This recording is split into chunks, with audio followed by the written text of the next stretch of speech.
Not really, we got lots of others in person, I guess so.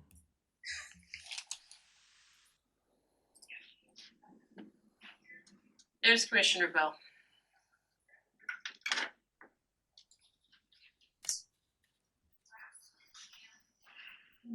Bill, I'm gonna have you lead the flag salute. I'd be happy to. I'm sure you would. I'll belt it out. Okay. Are we singing it today? No, Please. And then the Super Bowl. I just remember in grade school, I always did it, and then it sort of passed out of fashion, Chris, and nobody. You're the overachiever. Yeah. Good morning. Billy, would you lead the flag salute today? Yes, Mrs. Chadwick. Okay, are we ready? Ready to go. Okay, go ahead. Okay, we'll call our meeting to order this morning. Good morning. Today is Wednesday, February 14, Valentine's Day, 2024. We'd like to welcome everyone to the board meeting. We'll call this meeting to order at exactly 9 a.m. The teleconference number is 1-971-254-3149, conference ID 866-914-607#. Audio capabilities are listen only and are offered on a best effort for the public. Our meeting is also live streamed, and you can join us online by going to our website. Live stream is also available at tctvonline.com and click on live broadcasts. I will mention the reason there's only one of us here today is Commissioner Bell is a bit under the weather, but is online, and so we do have a quorum. And Commissioner Scar is traveling home, I believe, from the National Association of Counties in Washington, D.C. Before we get started, I'd like to remind everyone to mute your phone. You can do this by pressing *6. Please unmute your phone when your agenda item is ready to be discussed. For those joining via computer, please unmute your microphone and turn on your camera when your agenda item is called. All others must remain muted with their cameras turned off. Thank you. Those intending to provide public comment to the board may attend in person or email submissions to the public comments email on our website. Public comments received by 12 p.m. on Tuesday will be distributed to the board, posted online before the meeting, and become part of the public record. You may also provide public comment virtually by registering ahead of time. To register, please email public comments by 12 o'clock p.m. on the Tuesday prior to the board meeting. Public comments can also be emailed to the Board of Commissioners Office, 201 Laurel Avenue, Tillamook, Oregon, 97141. For more information on public comment options, please visit the Board of Commissioners webpage. So I'll ask again, do we have anyone signed up in the room, or is anyone online for comments at all today? We have neither. Nothing. All right, thank you. So with that, we'll move along and ask everyone to be sure and sign in the guest list if you need to. And we'll begin with our Pledge of Allegiance, and I will ask our County Council to lead us, please. Thank you, sir. I pledge allegiance to the flag Of the United States of America and to the republic for which it stands, one nation, under God, indivisible, with liberty and justice for all. Thank you, Council. My pleasure. Okay, I'll ask one more time, any public comment on any matter not before us today? I don't see any, so we'll ask if there are any non-agenda items to come before us that are not published in the agenda. I'm not seeing any, then we'll move right through the agenda, starting with our Community Health Center. We have a presentation on 2023 well water testing program. Amy McVitie, I believe, is online, and so we have some slides, and I believe we also have comments for some of us, so and the printed documents, so go right ahead. Great, thank you so much. I'm going to go ahead and share my screen, but I also have joining me today Ed Colson, who is also with the Health Center, and he'll be adding a little bit to our presentation today. So I'll just go ahead and share those slides. So like I said, I'll be talking about the well water testing program that we ran this past summer. And I'll dive right in. The reason that we decided to test well water as the health center is that we know that a lot of residents in Tillamook County get their water from wells, but we don't know very much about those wells. They're not typically required to be tested, and little information is just available about them. So we don't know how often folks choose to test or why they do or don't. So by offering this free testing, we were just hoping to help get to know our well owners a little bit more, get to know the wells in Tillamook County, and hopefully help people have safer, healthier water while also building those relationships. So this program was funded under Public Health Modernization, which is a program from the Oregon Health Authority. We are just working to update the public health system and make sure that we're meeting new needs and challenges. This kind of fit under both our environmental health and emergency preparedness areas, which I will let Ed talk about a little bit more. Yes, Commissioners, Public Health Modernization was enacted by Oregon Health Authority for all 36 counties within the state in response to the COVID-19 pandemic. There are 4 areas of public health modernization that they are looking to increase to make health equity and preparedness available towards everybody within the state of Oregon. Those 4 areas are communicable disease protection, where the detection and response to traditional and emerging infectious diseases are outlined and prepared for. There's also health promotion, disease and injury prevention, to support environments and policies that provide access to well-being for everyone. Then there's equitable access to health services, which ensures preventative services are widely available. And where our program right here with environmental health and emergency preparedness, it is limiting environmental health risk to human health. And so with this program we did with our well water testing, we were able to tackle a lot of different portions of the modernization initially for us to get a good picture of what well water would be and its effects within the community here in regards to preparing for emergency preparedness, knowing what the quality of the water was for the environmental health aspect, and also in response to clean air, safe water, effects of climate change and extreme weather events, and then food safety.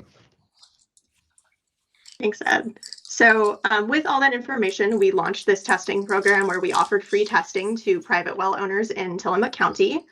At the end of the program, we had 57 good faith signups. We had a couple of like duplicates or folks who didn't qualify for the program. So 57 was the amount that actually qualified at the end. And we completed a total of tests on 25 wells, 25 nitrate tests and 24 total coliform bacteria tests. We spread information about this program through a number of different avenues, largely online, including our Facebook page and website. We also had a PSA and a hometown news interview running on KTIL on the radio, and we had ads in both the Tillamook County, the Headlight Herald, and the Pioneer. And as you can see in this graph on the right on this slide, most of the signups that we got, folks said that they heard about it through the newspaper, but we were also really glad to hear that a lot of folks heard about it from the radio, online, and in fact through word of mouth. So we really appreciate the community for sharing the news about this program and getting it out. In terms of the folks that signed up, we did gather some information about the people that were testing and like the information about their wells. So we know that most of the wells that we tested were owned by the folks that were testing the well. And also most of the properties were occupied by the person testing full time. So there were a couple of folks that were either like rentals or renting their property, or they, were testing a vacation home that they rent out to other folks. One of the biggest pieces of information that we got out of this, honestly, is that 100% of the wells that we tested also had a septic system on the property, which is really important because septic systems can be linked to contamination if that is a concern. So it's really important to know that folks have septic systems, so that's something to look out for, and knowing whether or not folks are keeping up the maintenance of their septic systems. In terms of the types of wells, there are a few different ways that you can build a well. I'm not going to get into the specifics on that, but we did find that most of the wells we tested were drilled wells, which is one of the deepest types of well and one of the most resistant to contamination, which is good to hear. And we also found that a lot of people actually don't know what type of well they have. So that's maybe an area that we can provide some more education in, is just helping folks get to know the well that is on their property and know what to be looking out for, because different types of wells have different risks. We also stop you asked for a moment and ask a Yes. question here. What's the difference between drilled and bored? Yeah, I'm a little unclear about that as well. It's mostly just the digging technique that they use to build the well, and then the way that they, I believe, shore up like the sides of the wells. So drilled wells, I believe, go a little bit deeper than bored wells and then have slightly more protection from contamination. Okay, thank you. And yeah, please feel free to stop me at any time with other questions. But we also asked folks what they use their well water for.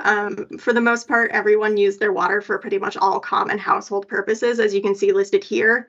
We did note that there were a handful of people that actually don't drink their well water, which was an interesting thing to note because, as we'll see later, most people believe that their well water is safe to drink. So we didn't ask further clarifying questions on why people might choose not to drink their well water, but that is something to keep in mind, that there's potentially some concerns about water quality or aesthetic reasons why people might not be drinking that water. We also asked whether or not people had tested their well recently. It is recommended by the EPA that you test your well water every year, which we know often doesn't happen and is part of why we decided to offer this program. The results here are broken out by the results on the coliform bacteria test, which is one of the 2 types of tests that we did. So the orange shows the results for folks that did have a positive coliform test. The gray is the negative, and then the blue is just for everyone. As you can see, most people had not tested their well at all in the last 10 years. And there were a number of people as well who didn't know whether they had tested their well in the last 10 years.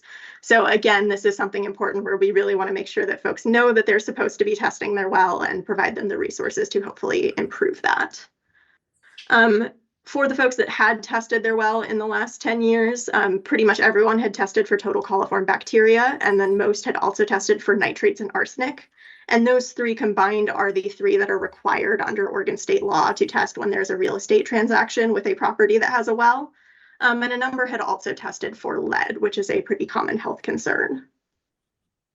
So we also asked folks whether or not they had tested and why they had tested or not. The most common reasons for testing, like I said before, it is required under Oregon law to test if you are selling a property with a well. So that was the most common by far, is just that it was required. And a number of people also said that they just felt like they should be testing. They didn't really clarify why. So we aren't sure if that was for health reasons, if they felt like their water wasn't tasting good or it was a strange color or what other reasons, but people believe that they should be doing it, but maybe just aren't.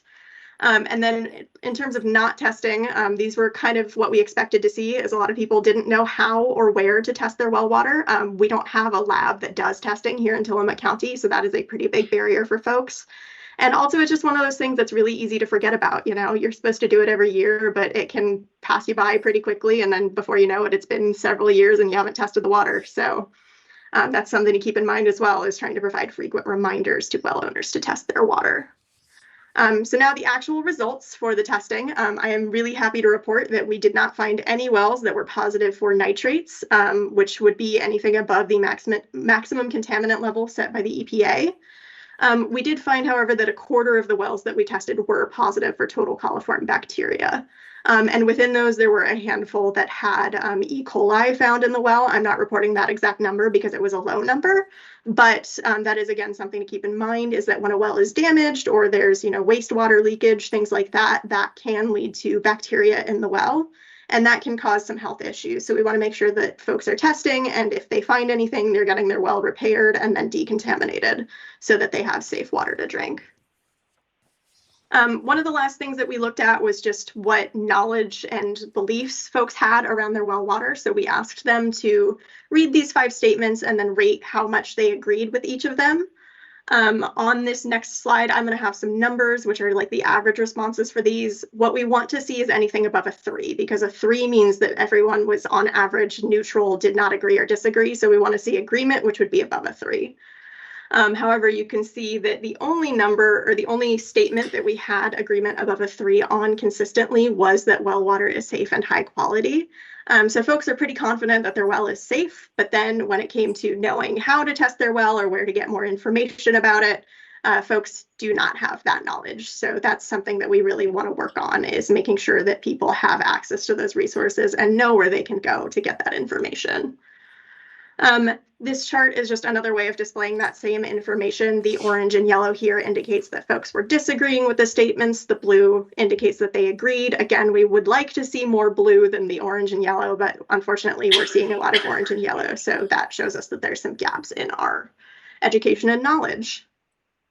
Like I said before, we had 57 people sign up for this program, but only 25 tested. So all the information that I've shown you so far has been specifically for the people that actually tested.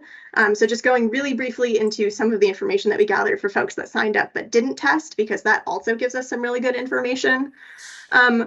The reasons for testing or not testing were pretty much the same at the county level, but we did note that cost was much more commonly a factor for those that did not sign up, or that did sign up but then did not test. So that indicates to us that maybe there were some other barriers going on in addition to cost, and that's something that we would like to address if we do a future iteration of this program. And then in terms of well characteristics, we continued to see the same trend that most of the wells were drilled, but a lot of people, I think nearly a third of them, did not know what type of well they had. So again, that's a really big gap in knowledge. And then again, as I addressed before, some people don't drink their water, but we don't know why. And that's again something we would like to look into in the future. And then this is just another graph of the well types in the county. You can see, again, over half of them are those drilled wells, and then almost a third don't know what type of well they have. And then we have just a comparison of those knowledge and attitude statements with the county level, everyone on the left, and then just the people that tested on the right. You can see there's pretty little difference here. Again, a lot of orange, which is what we don't want to see. So that's an area of education that we will be working on. So our big takeaways from this, as I've said a couple of times, we saw that drilled wells are the most common in Tillamook County, which these have the lowest contamination risk. So that's really good to hear, is that hopefully these will be as safe as possible. We found that nitrate contamination is generally not a concern in Tillamook County because in the wells that we tested, absolutely none of them were positive for nitrate. We do know that, though, that total coliform bacteria and E. coli contamination may be more of a concern. So it's really, really important that folks are regularly inspecting their well, getting it tested, because you often don't know that this contamination is there until you've tested for it. We also found that well owners generally believe that their water is safe, but most have not tested recently to confirm that. And again, that's just not something you can know based on taste or color alone. And generally, we found that well owners just don't really have the knowledge to regularly test and care for their well. So we really want to make sure that we are reaching folks with that information and finding ways to spread the word about what they can do to keep their water safe. So that is everything I have about this program. We will be working in the future to use this knowledge to develop future iterations of this program and develop more education and community building around wells. I want to give a really big thank you to our team at TCCHC for supporting all of this work, as well as to Water Lab Corporation, who was our testing partner for this. And I'm happy to answer any questions that you have. Well, thank you, Amy and Ed. Good information. Commissioner Bell, I'm sure you've got a question or two. Well, Amy, I just want to say thank you for this service. I think it's an outstanding service and really important topic. And like you said, there are so many people who get their water from wells in Tillamook County, and it's very interesting to see that almost none of them are doing annual testing. And, or maybe the people who responded to the study are not doing annual testing, and that's why they responded. But in any case, it's a huge opportunity for learning community-wide, including for me, who I get my house water from a well, and listening to your presentation, I realized there are a lot of things I don't know about my well. So I bet that's true of a lot of citizens. So thank you for this work. I think it's really important, and I appreciate it. Of course, thank you, Commissioner. Thank you, Commissioner. I've got a question or two. I remember from my years on the Pacific City Joint Water Sanitary Authority, which at the time when I first joined that organization, there were 6 wells, and 3 in one area and 3 in maybe a half-mile away, but they were all within about 200 or 300 yards of the ocean. And our biggest fear was that even a very minor earthquake or some disturbance would render all those wells useless because they'd be saltwater wells. And so some years ago then, this has been 20 plus years ago, we put in a packaged water treatment plant on Horn Creek, which is a year-round stream, a fish-bearing stream, so you had like 6 weeks out of the year to work in it. but it got done, and that's where the water comes from. And so I became a little bit familiar with some of the drinking water requirements, both federal and state. Could you, either of you, speak to how wells are tested, or are they exempt, or how do they comply with what a public treated water system would require? Yeah, so the only requirement when it is a private well, so that means it serves, I believe, less than 3 homes or fewer than 20 people. So basically, a single well connected to a single house is typically what we think of. The only requirements for testing or quality is that when a property that has a well is sold or purchased, you have to test for total coliform bacteria, nitrates, and arsenic. There are no requirements around what the results of those tests are. You just have to do the test and provide the results to both the person making the purchase and to the state. So that means there's very little regulation, which is a big part of why we wanted to do this program, because we just did not know what was going on with the wells in the county. Thank you. Do you have any knowledge or indications of how our groundwater supply in Tillamook County is? Is it stable or shrinking overall, or maybe enlarging after major storms? I know it goes up and down every year depending on the time of year and the rains and so on, but have you seen any long-term trends about groundwater in this part of Oregon? That was beyond the scope of this project, because we were really focused on the water that folks are drinking and the quality of it, because we were focused on the health side of things. But that is something that I believe the state would probably have more information about. And I know they have a drinking water group over there. I'm not sure what the actual title is. I had a friend who worked there for a number of years, and it was quite technical, and their biggest issue seemed to be on the east side of Oregon rather than here, because some of those aquifers were being depleted fairly rapidly, particularly when you get outside of Bend. So I think maybe in terms of water, Tillamook County is in good shape, just my very amateur opinion. Is that a fair statement? We recharge our wells and then they are tested, but we also have public water. I believe so from what I know, but I am far from an expert. Okay. Well, thank you. Commissioner Bell, any final questions for these folks? No questions, just thank you. I appreciate your work. Well, I'll also thank you for your work, and perhaps you can join the commission again and give us an update on these findings. So thank you very much. Okay, thank you. Okay, next up, we have consideration of a personal services agreement with Tillamook Bay Community College for customized training and development services. And we have in person this morning Lieutenant Seaholm to speak to that subject. Morning, Commissioners. Morning. So for review and consideration, this is the personal service agreement between Tillamook County and Tillamook Bay Community College. We've had a partnership with them for the last handful of years where we're able to offer education services for people that we supervise, adult justice involved individuals under community corrections.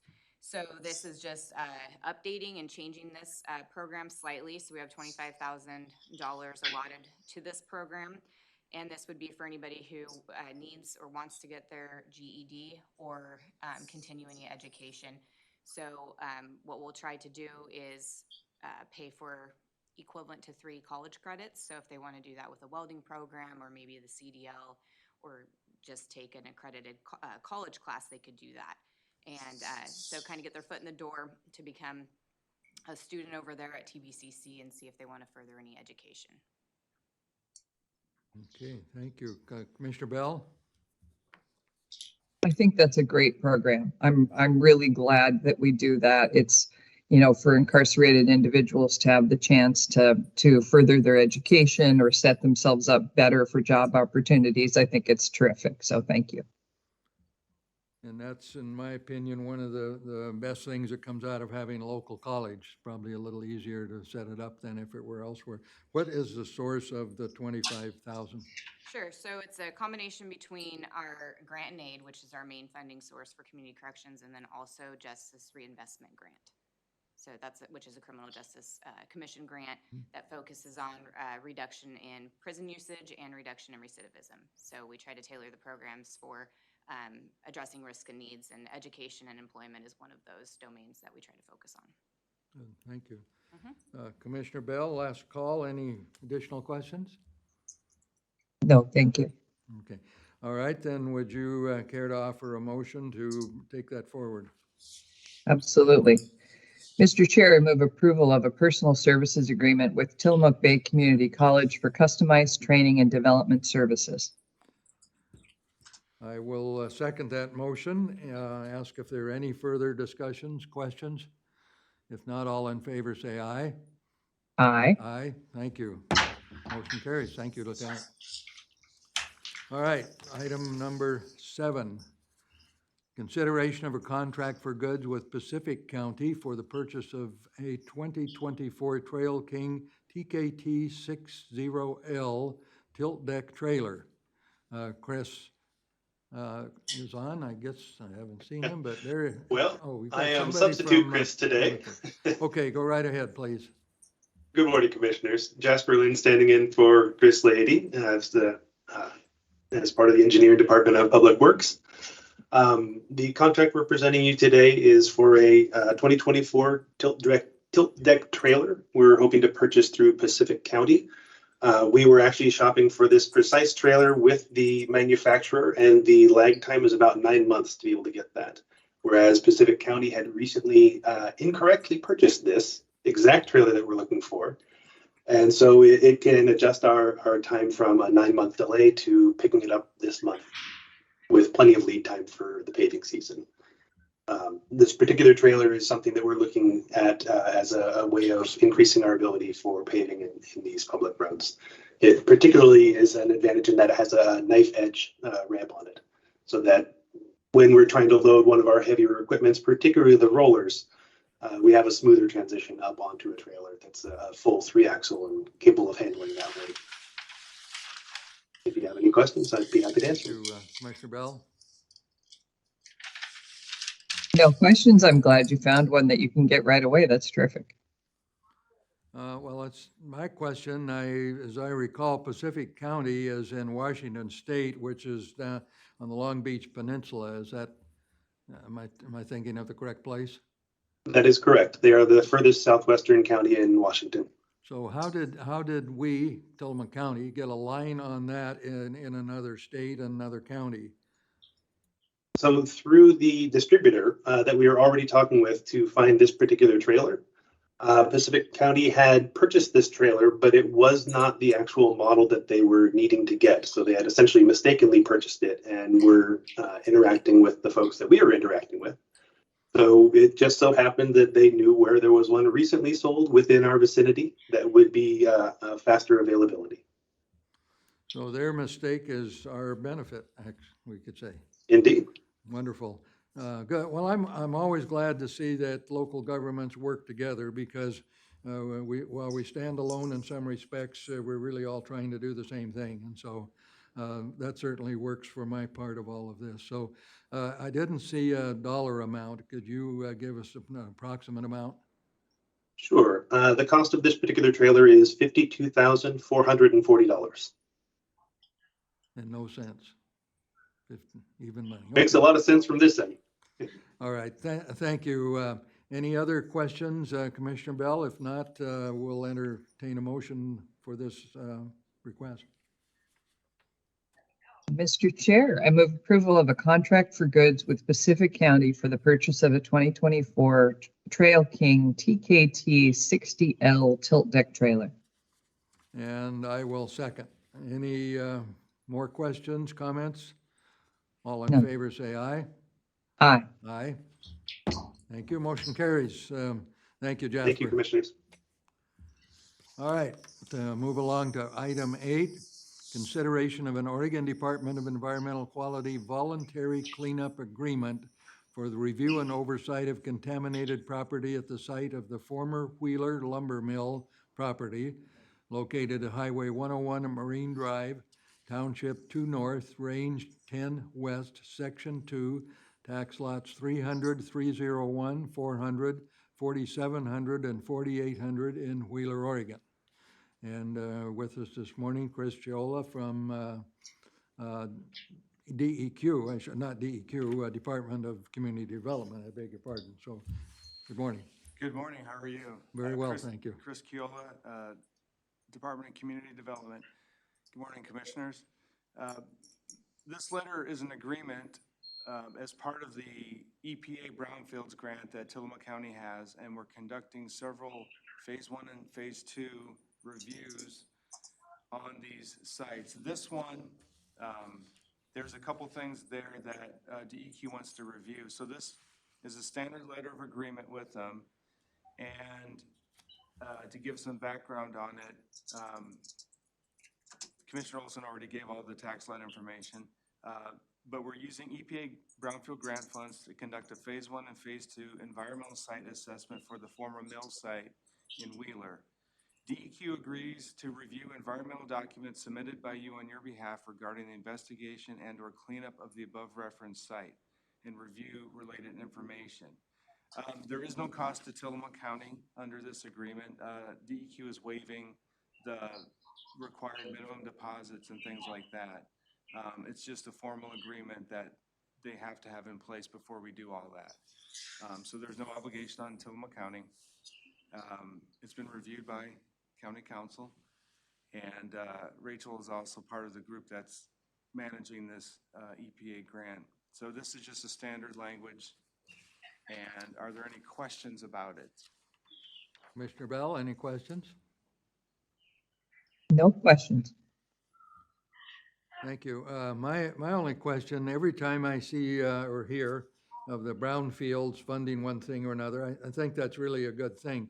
I'm wondering, when is the brownfield source of money going to run out of money? They seem to have a bottomless pit of money, and maybe that's a good thing because some of these problems are quite serious.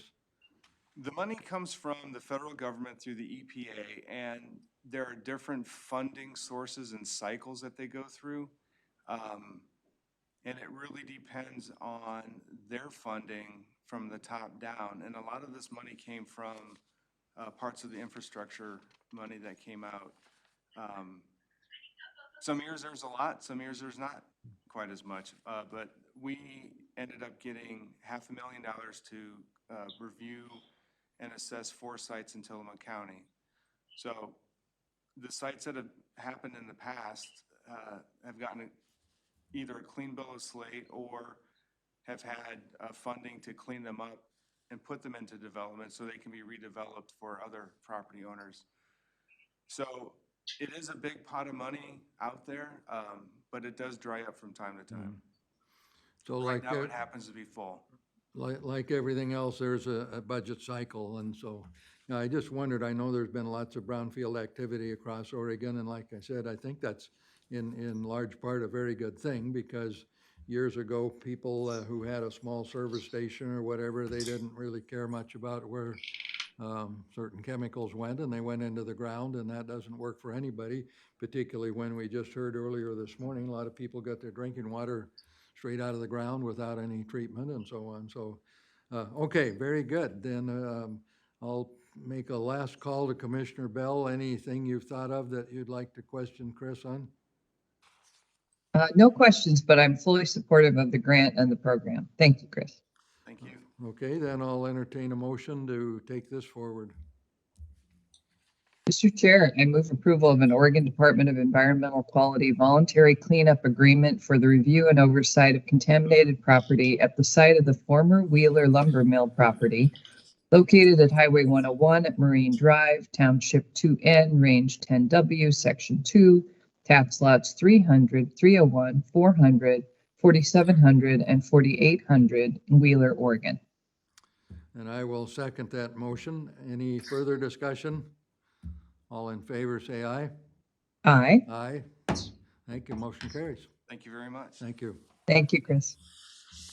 Okay, we've got a couple of budget committee, and I don't see Sean here, but I think I can speak to the matters before us. I think in the very recent past, we appointed 3 members to the county's budget committee. There are 6. There are the 3 commissioners, and we had 3 vacancies come up by virtue of my moving to a commissioner position. Now that opened 1 position, and the other 2, for several reasons, needed to step down, and they did. So all of a sudden, half our budget committee was vacant, half the seats.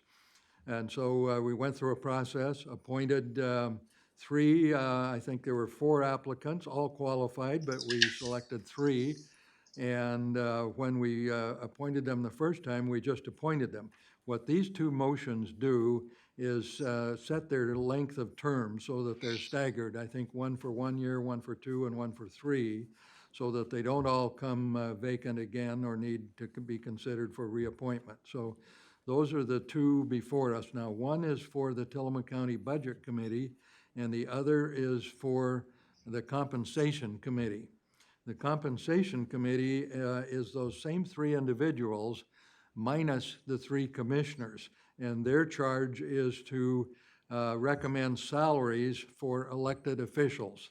I served on that committee for quite a number of years, and it's a mix of both art and science. There's lots of comparables, but the comparables are really not all that comparable because no 2 counties are the same. The duties of elected officials, while similar, are usually different. And some counties you do 3 or 4 more things than another county, and then there's a range of duties. However, you ultimately end up with a recommendation, and that's how elected official salaries are set, trying to be comparable, competitive with the markets and like counties across Oregon or even the whole region. So with that, I'll ask Commissioner Bell, did you have anything you wanted to add to what I just said about those 2 matters before us? Oh, and Sean is on. I see she came up. Well, I beg your pardon, I guess, if I'd looked up. So let me ask our treasurer then, Sean Blanchard, did I recite all that correctly, and would you please add to it? You did, Doug. Commissioner Olson, you did a wonderful job. I would just cite the ORS 294.414 parentheses 5 that requires the staggered commitment for these budget committee members. Okay, thank you. So Commissioner Bell, questions for our treasurer? I don't have questions. I think it was a good catch. As you mentioned, we have appointed these individuals. They're willing to serve, and we do want the terms to be staggered so that we don't end up in this position again with 3 vacancies. So I'm grateful that Sean caught this, and also that the committee members are willing to change the length of their terms. So how, Sean, how did you select who had a 1 year and who had a 2 year and a 3 year? Did you draw that out of a hat, or how does that work? Isabel and I just drew it out of a hat and picked and chose, or not picked and choose, but we just, drew it out of a hat. When I drew something out of a hat, it came up 7 1/8. So different. All right. I'll move along. Okay, so let's consider first the matter of to the Budget Committee. So go ahead, and I'll accept a motion on that if that's your pleasure. Mr. Chair, I move approval of Board Order Number 24-008 in the matter of the appointment of members to the Tillamook County Budget Committee. And I will second. Any further questions, comments? All in favor, say aye. Aye. Aye. Thank you. Motion carries. All right, then on to the matter of the Compensation Board. Same thing. Mr. Chair, I move approval of Board Order 24-009 in the matter of the appointment of members to the Tillamook County Compensation Board. And I will second. Any further questions, discussions? All in favor, say aye. Aye. Aye. Thank you. Motion carries. Thank you, Thank you, Sean. commissioners. Thank you, Sean. Okay, we're down to item number 10, board concerns, non-agenda items. So Commissioner Bell, anything that should come before us that is not on the published agenda? No, I'd just like to wish everyone a happy Valentine's Day. Today, as you mentioned earlier, is Valentine's Day for those who are celebrating. And happy birthday to the state of Oregon. The state of Oregon is 165 years today. And I'm thinking about my grandmother today, who told me many years ago when I was a child, she had a spectacular flower garden. And she told me that the way to remember when to prune your roses is to do it on Valentine's Day. So I think about her every year on this day. And I assume that I think the board briefing is on our list of announcements, but I assume that we won't do that today in the absence of Commissioner Scar. Yes, thank you. I was going to mention that typically there's a board briefing at 2 o'clock on the same day as a board where it's a bit less formal, where a number of items are brought by the separate commissioners and discussed. And we usually have our chief of staff there along with sometimes with legal counsel and can talk about a variety of issues. But since Commissioner Bell is not here and Commissioner Scar is traveling, we will cancel that today. So for the record, there will be no board briefing today at 2 p.m. I believe we're scheduled, well, let's see, a week from now. I don't believe we have a board briefing. I think it's a work session with Portland State University on some other strategic plan. Is that correct, Commissioner Bell? It is. Yes. Okay. So with that, I'll read a few announcements here. As mentioned, we will cancel the meeting today at 2 p.m. So we'll skip over the rest of that. The commissioners will hold an executive session pursuant to ORS 192.660 sub 2 sub I on Friday, February 16th at 3 o'clock p.m. to conduct a performance evaluation. The executive session will be held in the Board of Commissioners Meeting Room 106 in the Tillamook County Courthouse, 201 Laurel Avenue, Tillamook, Oregon. This executive session is not open to the public.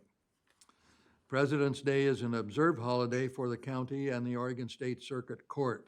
All county offices in Tillamook County Courthouse and the Tillamook County Library, administrative offices in the jail and the Justice Facility, Public Works Department, Department of Community Development, Surveyor's Office, and the Health and Human Services Departments and clinics. And the state court will be closed on Monday, February 19, 2024. There is no board briefing scheduled for Wednesday, February 21, 24, week from today, as I just mentioned. The commissioners will attend a work session on the committee on the Committee on Vision, Mission, and Values on Wednesday, February 21, 2024 at 2 o'clock p.m. The work session will be held in the Board of Commissioners Meeting Room 106, 201 Laurel Avenue, Tillamook, Oregon. The conference number is 1-971-254-3149. Conference ID is 469-778-911#. So with that, last call for anyone, including Commissioner Bell. Anything to come before the commission this morning? No, thank you, Doug. No. All right, so it's 9:42, and we will adjourn the meeting of the Tillamook County Board of Commissioners.